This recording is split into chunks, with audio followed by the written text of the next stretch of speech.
जय श्री कृष्णा, राधे राधे। आप सभी भक्तों का आपके अपने YouTube चैनल श्री कृष्ण दीवानी में हार्दिक स्वागत है। आज आप सब सुन रहे हैं धर्मराज जी की कथा। इस कथा को संक्रांति से संक्रांति तक सुना जाता है, अर्थात 1 वर्ष तक सुना जाता है। पहली संक्रांति से शुरू करके जब दोबारा संक्रांति आए तो उस दिन इस कथा का, इस व्रत का उद्यापन करना होता है।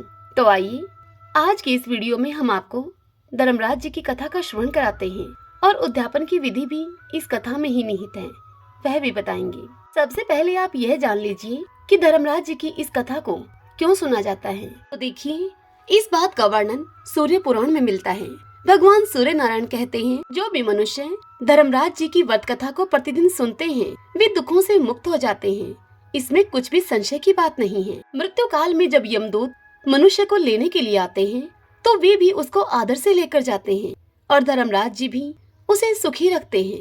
यदि उन मनुष्यों के कुछ पाप बाकी भी रह गए हों तो शीघ्र ही पाप नाशक उपाय बताकर धर्मराज जी पाप मुक्ति में उनके सहायक बन जाते हैं। गरुड़ पुराण के अनुसार पापी लोगों को यमदूत महाकष्ट पहुंचाते हुए यमलोक लेकर जाते हैं, किंतु जो मनुष्य धर्मराज जी की कथा सुनते हैं उन्हें यम मार्ग में यमलोक लेकर जाते हुए यम के दूत कष्ट नहीं पहुंचाते, बल्कि उनकी सुविधाओं का ध्यान रखते हुए उन्हें यमराज के समक्ष प्रस्तुत करते हैं। तो आइए आज से हम भी क्यों न सुने धर्मराज जी की कथा और अपने इन पापों की गति को सुधारें। सभी बोलिए धर्मराज जी महाराज की जय। एक समय की बात है, नैमिषारण्य तीर्थ में सहस्त्रों शौनक आदि ऋषिगण परम श्रद्धा के साथ पुराणों के मर्मज्ञ महाराज सूत जी से पूछने लगे कि हे भगवान सूत जी, हम आपके मुखारविंद से धर्मराज जी की कथा, उसका विधान तथा उनका महात्म्य सुनना चाहते हैं, सो आप कृपा करके हमें वह सुनाइए। तब सूत जी कहने लगे, हे मुनियों, आप लोगों ने मनुष्यों के कल्याण की कामना से मुझसे बहुत अच्छी बात पूछी है, अतः आज मैं आप लोगों को धर्मराज जी की कथा का श्रवण कराता हूँ। सारे तीर्थ तथा व्रत करने से तथा नाना प्रकार का दान देने वाले मनुष्य भी जिनके उद्यापन को किए बिना सुख के भागी नहीं हो सकते। इस विषय में मैं आप लोगों को इस लोक के सुख और आगे स्वर्ग सुख प्राप्ति के लिए धर्मराज जी की श्रेष्ठ कथा कहूँगा। आप लोग विश्वास रखकर इस कथा का श्रवण करें। पूर्व काल की बात है, राजा बब्रुवाहन महोदयपुर में राज्य करते थे। वह राजा बड़े ही धर्मात्मा, दयालु तथा गौ, ब्राह्मण और अतिथियों के पूजक थे। उन राजा के राज्य में हरिदास नाम वाला महान विद्वान श्रेष्ठ ब्राह्मण रहता था। उसकी पत्नी भी बहुत सुशील और धर्मवती थी, जिसका नाम था गुणमती। हरिदास ब्राह्मण बड़ा ही तपस्वी और भगवान विष्णु का सेवक था। उसी की भांति उसकी पत्नी भी श्री विष्णु भगवान की भगत और पतिव्रता थी। उसने प्राय सभी प्रसिद्ध देवताओं के व्रत किए, परंतु धर्मराज जी के नाम से प्रभु की सेवा कभी नहीं की। वह गणेश के, चंद्रमा के, जन्माष्टमी के, शिवरात्रि के, रामनवमी के, हरतालिका आदि देवियों के तथा शिव जी के सभी व्रत किया करती थी। बड़ी ही श्रद्धा भक्ति के साथ वह सदा ही एकादशी का व्रत भी करती हुई यथाशक्ति दान भी देती रहती थी और अतिथि सेवा से भी वह कभी विमुख नहीं रही। इस प्रकार धर्मपरायण होते हुए जब वह वृद्धावस्था में मृत्यु को प्राप्त हुई तो धर्म आचरण के प्रभाव से यमदूत उसे आदर पूर्वक धर्मराज जी के पुरी में लेकर गए। दक्षिण दिशा में पृथ्वी से कुछ ऊपर अंतरिक्ष में धर्मराज जी का बहुत बड़ा नगर है, जो कि पापी लोगों को भय देने वाला है। धर्मराज की वह पुरी 1000 योजन की है। वह चकोर है और उसके 4 द्वार हैं। वह पुरी नाना प्रकार के रत्नों से शोभायमान है। उसमें कई मनुष्य जो पुण्य को भोगने के लिए गए हैं वहां निवास कर रहे हैं। स्थान स्थान पर गीत सुनाई दे रहे हैं और बाजे बज रहे हैं। उस नगर के 7 कोट हैं। उसके बीच में महासुंदर धर्मराज जी का मंदिर है। वह मंदिर रत्नों का बना हुआ है तथा वह मंदिर अग्नि, बिजली और बाल सूर्य के समान चमक रहा है। उसके दरवाजे की पौड़ियां शैफ्टिक मणि की हैं और हीरे की कणियों से उस मंदिर का आंगन चमक रहा है। उसके मध्य में अनुपम सुंदर सिंहासन पर धर्मराज जी भगवान विराजमान हैं। धर्मराज जी के सिंहासन के पास ही चित्रगुप्त जी का भी स्थान है, जो कि मृत प्राणियों के पाप पुण्य का लेखा भगवान धर्मराज को सुनाया करते हैं। यमराज के दूत गुणवती को वहां पर लेकर गए। उनको देखकर वह भयभीत होकर कांपने लगी और नीचे मुख किए हुए वह वहां पर खड़ी हो गई। चित्रगुप्त जी ने उसके पूर्व जन्म के किए हुए पाप पुण्य का लेखा जोखा पढ़कर धर्मराज जी को सुनाया। धर्मराज जी उस गुणवती की हरिहर आदि सभी देवों में तथा गुणवती की अपने पति में भक्ति को देखकर बड़े ही प्रसन्न हुए, पर कुछ उदासी भी उनके मुखमंडल पर झलकती हुई गुणवती को दिखाई दी। धर्मराज जी को उदास देखकर गुणवती ने उनसे निवेदन किया और कहा, हे प्रभु, मेरी समझ में मैंने कोई दुष्कृत्य नहीं किया, फिर भी आप क्यों उदास हैं? इसका कारण बताइए। तब धर्मराज जी ने गुणवती से कहा, हे देवी, तुमने व्रत आदि से सब देवों को संतुष्ट किया है, परंतु मेरे नाम से तुमने कुछ भी दान पुण्य नहीं किया। यह सुनकर गुणवती ने धर्मराज जी से कहा कि हे भगवान, मेरा अपराध आप क्षमा करें, मैं आपकी उपासना नहीं जानती थी।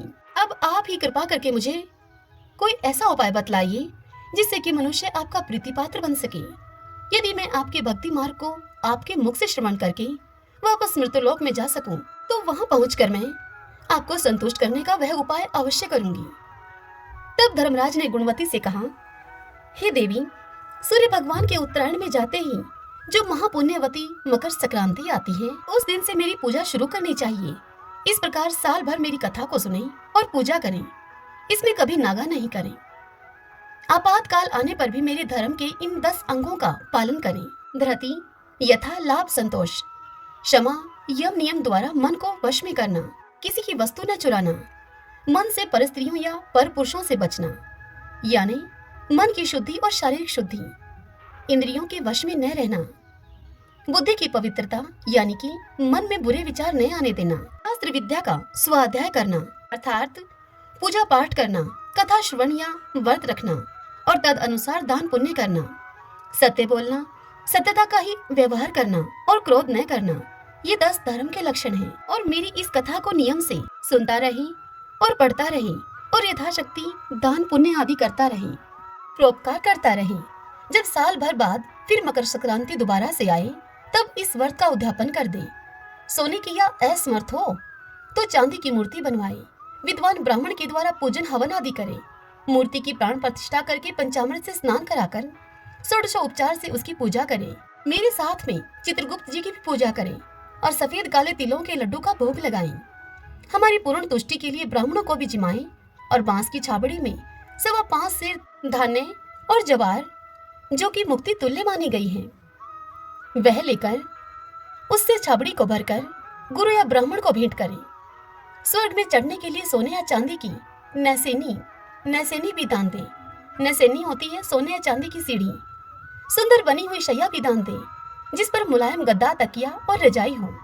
इसके सिवाय कंबल, पादुकाएं, बांस की लकड़ी, लोटा, डोल, 5 कपड़े भी दान देना चाहिए। गौदान की सामर्थ्य हो तो श्वेत या लाल गाय मेरे लिए और काली गाय चित्रगुप्त जी के लिए दान दें। ये दान की वस्तु सर्वसाधारण के लिए है। धनवान व्यक्ति और भी कुछ दे तो और भी अच्छा है। गुणवती ने भगवान से अब यह प्रार्थना की कि हे प्रभु, यदि ऐसी बात है तो मुझे भूतल पर यमदूतों से छुड़वाकर फिर संसार में वापस भेज दीजिए, जिससे कि मैं आपकी कथा का प्रचार कर सकूं। अब ज्यों ही उसकी प्रार्थना पर भगवान धर्मराज जी ने स्वीकृति दी, उसी समय उसके मृत शरीर में पुनः प्राणों का संचार हो गया और उसके पुत्र आदि आपस में कहने लगे कि बड़ी प्रसन्नता है कि हमारी माताजी मरकर फिर से जिंदा हो गईं।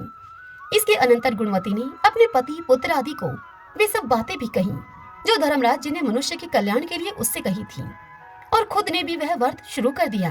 मकर संक्रांति के दिन से ही उसने प्रतिदिन धर्मराज जी की पूजा और कथा आरंभ कर दी और स्वर्ग में जाने के लिए दान पुण्य आदि कर्म भी आरंभ कर दिए। इस प्रकार वह गुणवती साल भर में धर्म कथा को सुनकर तथा धर्म के 10 अंगों का पालन करके मृत्यु उपरांत जब स्वर्ग में पहुंची, तो देवताओं ने उसका बड़ा आदर किया और वह सदा स्वर्गीय भोगों को भोगती रही। सूत जी महाराज ने शौनक आदि ऋषियों से कहा, हे मुनियों, जिस घर में स्त्री या पुरुष इस धर्मराज की व्रत कथा को श्रद्धा से प्रतिदिन सुनते अथवा पढ़ते हैं, वे दुखों से मुक्त हो जाते हैं। इसमें कुछ भी संशय की बात नहीं है। मृत्यु काल में यमदूत जो लेने आते हैं, वे भी उसको आदर पूर्वक लेकर जाते हैं और धर्मराज जी भी उसे सदा सुखी रखते हैं।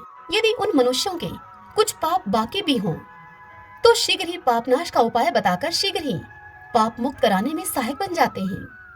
गरुड़ पुराण आदि में लिखा है कि पापी लोगों को यमदूत महान कष्ट पहुंचाते हुए लेकर जाते हैं, परंतु धर्मराज जी की कथा करने वाले यमलोक मार्ग में कभी भी कष्ट नहीं पाते। वे प्राणी शीघ्र ही स्वर्ग या मोक्ष तक को प्राप्त हो सकते हैं। सभी बोलिए धर्मराज जी महाराज की जय।